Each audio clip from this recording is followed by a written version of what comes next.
Hi guys, I'm Linda. And I'm Vicky. And we are Partners in Crime.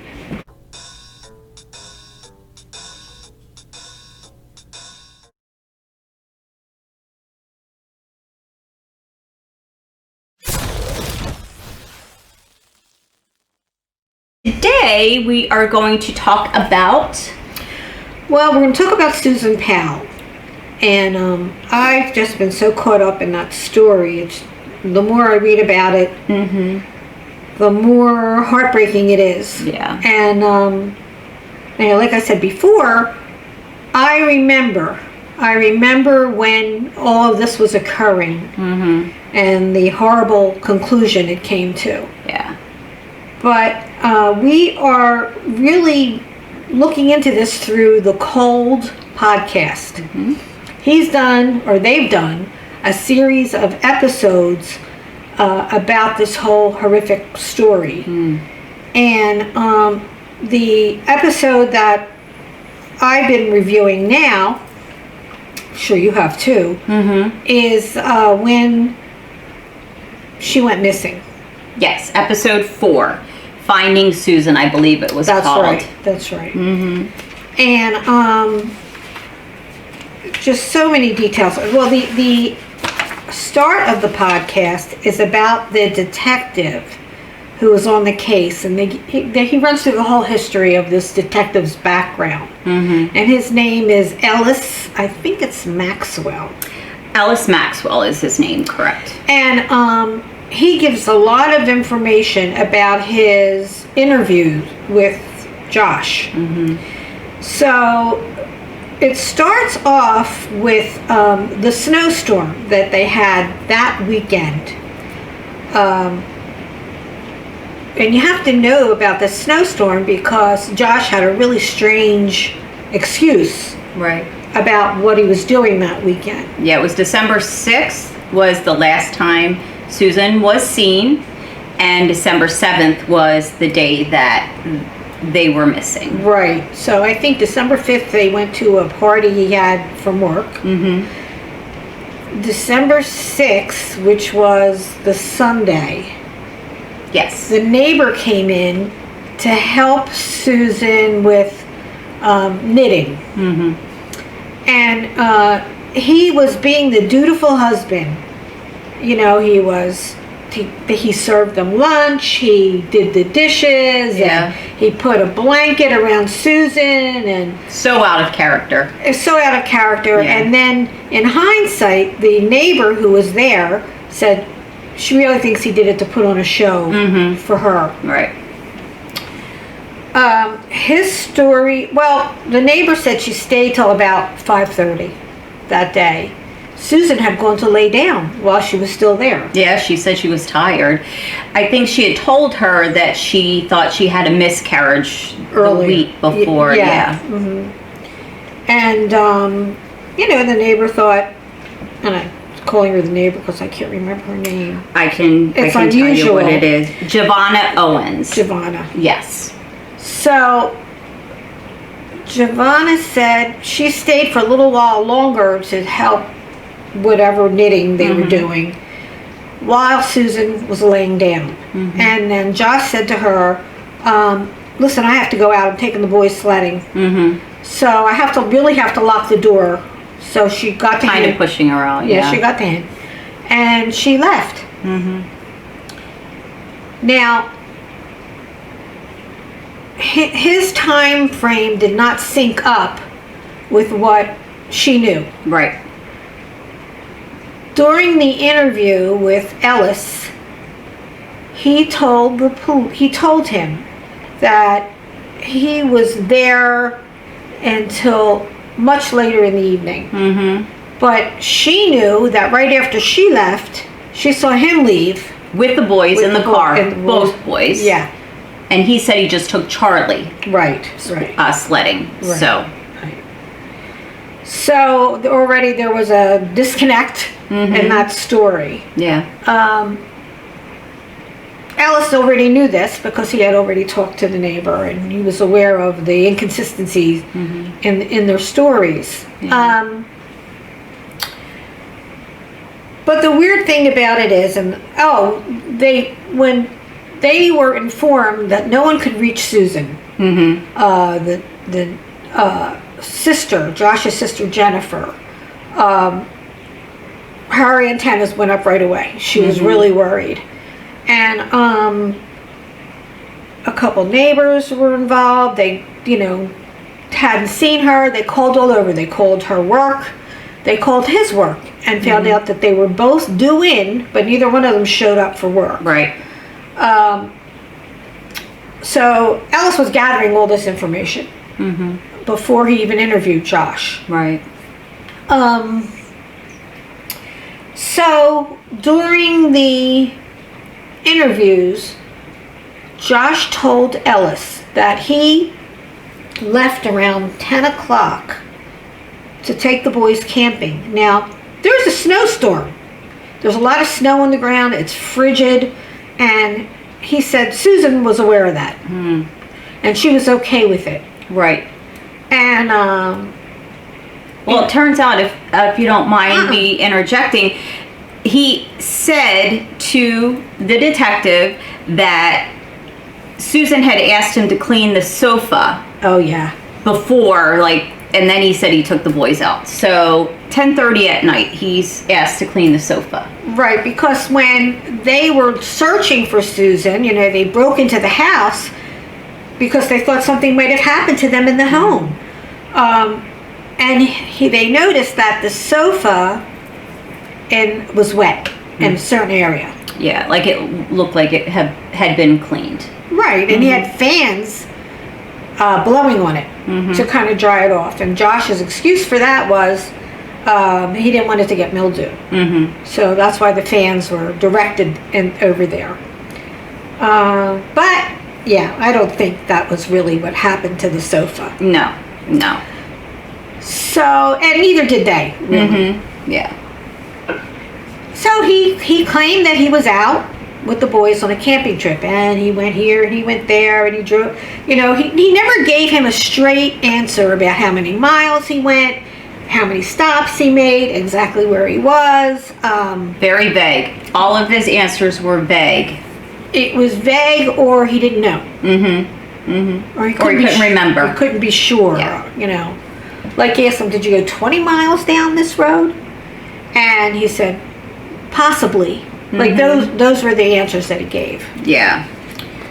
So, he finally came home. Everyone was aware that Susan was missing. Her parents, his father, they were all questioned. And no one had heard from her. And what am I missing? Well, I know when Teresa, initially when they first went to find them, their babysitter, Debbie Caldwell, she had kids in the car, she stopped there on the way to the school, and she knocked and nobody answered. Right.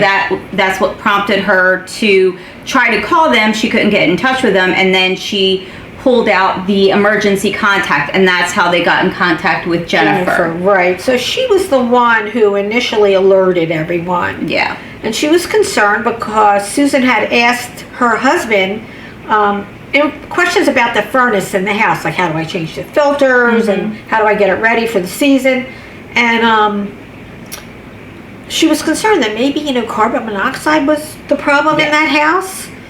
So she wasn't thinking that he did something to Susan at that time. No.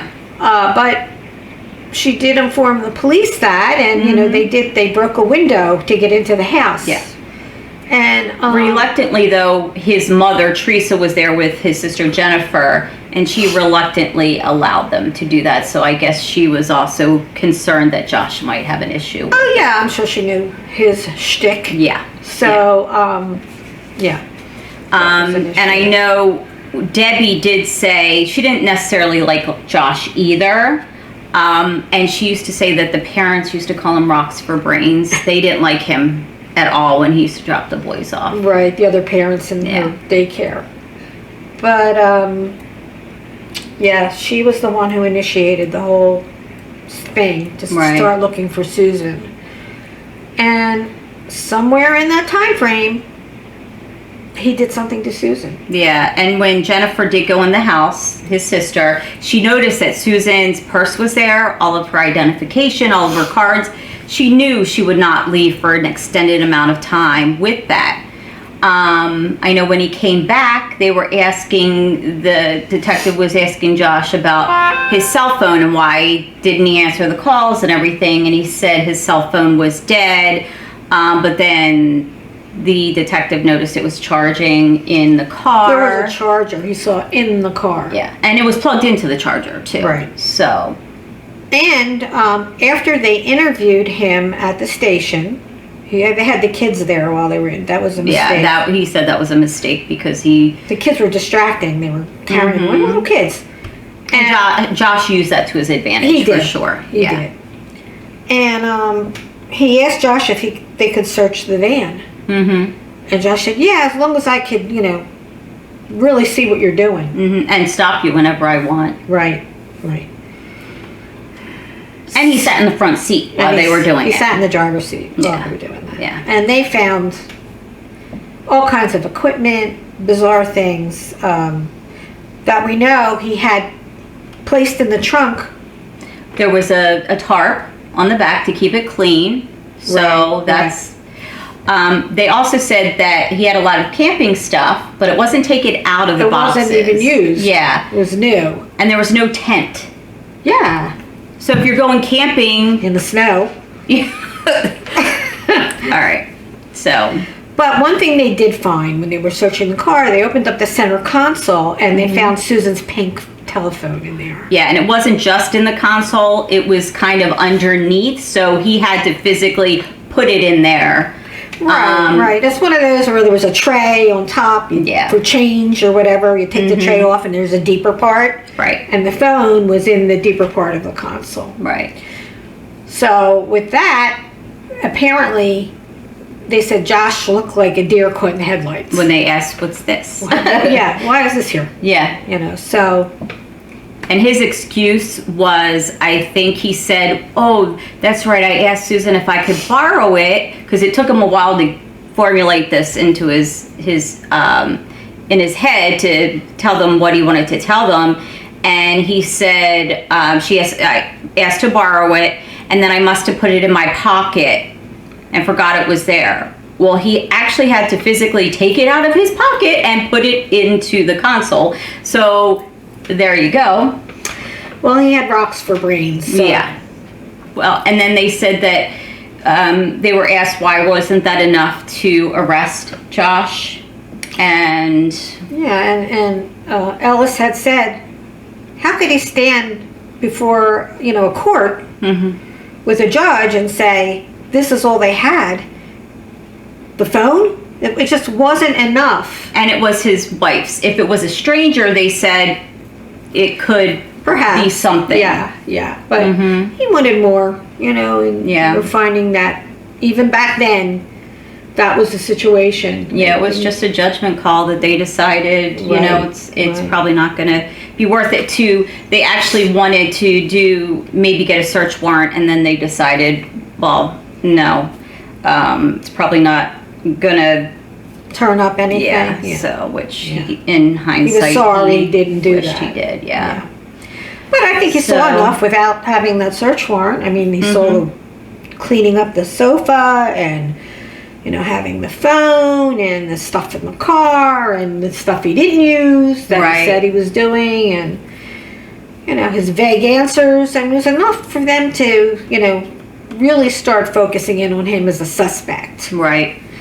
And we will play a little bit of, I'll put this in the video, a little bit of the clip of him being questioned. It's so funny because, not funny, the detective is asking him, well, what did you do the night before? What was Susan wearing? And it takes like 5 minutes for him to just... He's trying to think it through. And then he says, something comfortable. So he knows how to answer these questions. He doesn't want to be caught in a lie. So, moments of long silence before he would answer a question. Yeah. If he answered it at all. At all, yeah. So, yeah, they were on to him. Yeah. But you can only do so much. There wasn't Right. A body, again, this is another thing, there are so many cases where a body is not found and no one gets put in jail for someone's disappearance or murder. And you just think, isn't there a way to adjust the laws to somehow, you don't want to put somebody in jail that isn't guilty. But there are plenty of guilty people that don't go to jail because they know how to play the system. They know what they can get away with. Right. And, they do use circumstantial evidence to try somebody. Mm-hmm. But it better be strong circumstantial evidence because, you're trying to convince a jury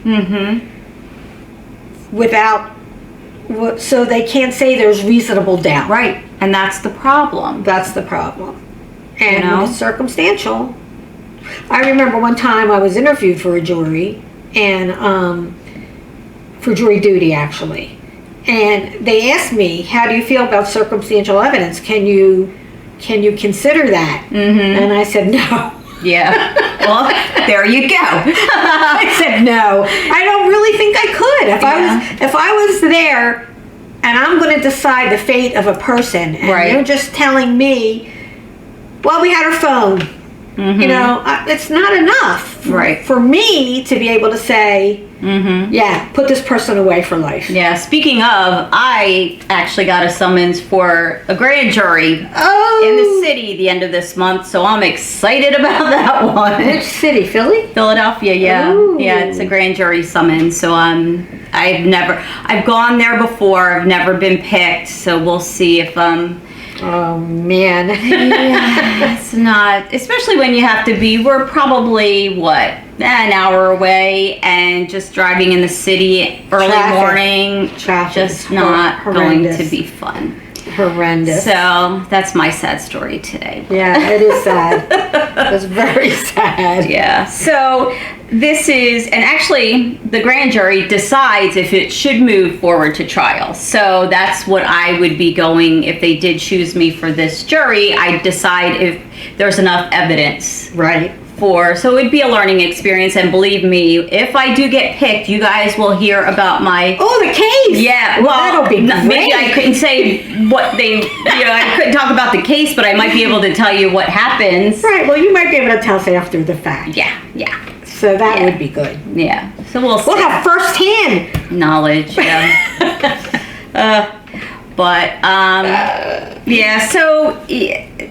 So this whole Susan thing, it's just. And it didn't look like there was a struggle in the house either. That's the one thing the detective did look at, and he said it did not look like there was anything wrong.